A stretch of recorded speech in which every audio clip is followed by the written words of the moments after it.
Hi friends, இந்த வீடியோவில் நம்ம என்ன பார்க்க போகிறோம்னா தக்காளி ரசம் எப்படி பண்ணுறதுன்னு பார்க்க போகிறோம். தக்காளி ரசம் பண்ணுறதுக்கு என்னென்ன பொருள் தேவைன்னு பார்த்துக்கலாம் வாங்க. தக்காளி ரசம் பண்ணுறதுக்கு 2 தக்காளி எடுத்துக்கலாம். நையை கையில் மசிச்சு விட்டுக்கணும்.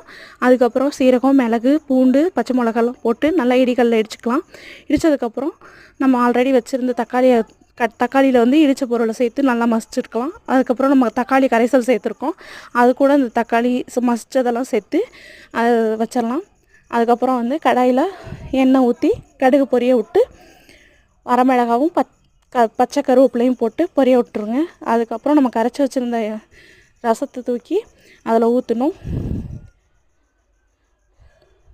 அதை ஒரு டைம் கிளறிட்டு அது கூட 2 பிஞ்ச் அளவுக்கு பெருங்காயத்தூளை தூவி விட்டுக்கலாம்.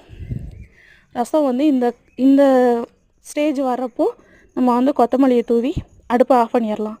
அவ்வளோதான் ஃப்ரெண்ட்ஸ். தேங்க்யூ.